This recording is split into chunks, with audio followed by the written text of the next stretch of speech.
కాంట కొట్టించుకోమను bed కొట్టమను bed. నా పేరు అనబేరి ప్రణయ్.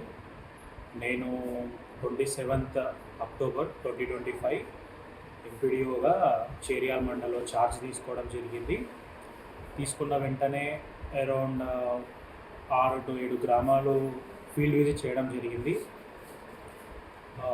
ఇది నా first posting as a MPDO. Recent group 1 ద్వారా నేను ఎంపికయ్యాను. సో ప్రీవియస్లీ నేను జూనియర్ లెక్చరర్గా ఒక 7 నెలలు వర్క్ చేయడం జరిగింది. సో మన చేరియాల్ మండల్కి వస్తే ప్రజెంట్లీ ఫోకస్లో ఉన్నది ఇంద్రమ్మ ఇల్లు అండి. మన మండల్లో అరౌండ్ 420 ఇల్లు శాంక్షన్ అవ్వడం జరిగింది ఫేజ్ 1లో అండ్ ఫేజ్ 2లో, అండ్ అవి ప్రోగ్రెస్లో ఉన్నాయి. విలేజెస్కి వెళ్ళినప్పుడు ఫీల్డ్ విజిట్ చేయడం జరిగింది. ఆ విలేజెస్లో ఏమంటారు ఇల్లు కూడా చాలా వేగంగా ముందుకు సాగడం జరుగుతుంది. అండ్ గ్రామ పంచాయతీ ఆఫీస్కి వెళ్ళి ఇన్స్పెక్ట్ చేయడం కూడా జరిగింది. మెయిన్ ఫోకస్ ఏంటంటే ఇప్పుడు ప్రాపర్టీ ట్యాక్స్ కలెక్షన్ అనేది కొంచెం ఫోకస్లో ఉంది. మా target around 50% property tax collect చేయాలి యాజ్ ఆఫ్ బై డిసెంబర్ వరకు. అట్లీస్ట్ ఒక 50% చేయాలి అని మెయిన్ ఫోకస్ ఉంది. అండ్ ఇంద్రమ్మ ఇల్లు తెలంగాణ గవర్నమెంట్ ఫ్లాగ్షిప్ ఇనిషియేటివ్ కాబట్టి కలెక్టర్ గారు కూడా ఆర్డర్ చేశారు. సో మా మెయిన్ ఫోకస్ మొత్తం ఇంద్రమ్మ ఇల్లు మీదనే ఉంది. అండ్ నేను అబ్జర్వ్ చేసింది ఏంటి అని అంటే శానిటేషన్ అండి. శానిటేషన్ బాగా జరుగుతుంది.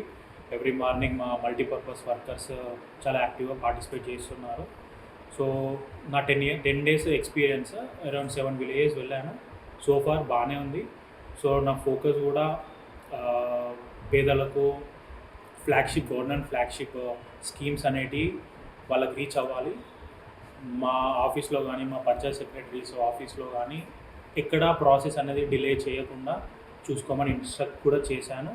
అండ్ వీక్లీ రివ్యూ మీటింగ్స్ అనేది పెట్టడం జరుగుతుంది. ఫర్దర్గా నాకున్న మేజర్ ఇప్పుడు వచ్చిన ఇష్యూస్ ఏంటంటే కొన్ని ల్యాండ్ రిలేటెడ్ ఇష్యూస్ ఉన్నాయి ఇంద్రమ్మ ఇల్లు. అవి కూడా మేము తొందరగా సాల్వ్ చేసి క్లియర్ చేయడం అనేది జరుగుతుంది. సో బెనిఫిషరీస్ కూడా వాళ్ళ వర్క్ తగ్గట్టు వాళ్ళకు అమౌంట్ అనేది క్రెడిట్ అవ్వడం అనేది జరుగుతుంది. So far no problems right now. So ఫర్దర్గా నా ముందుకు వచ్చిన ఏ ఇష్యూ కానీ I will be available to every citizen of the Cheriyal mandal.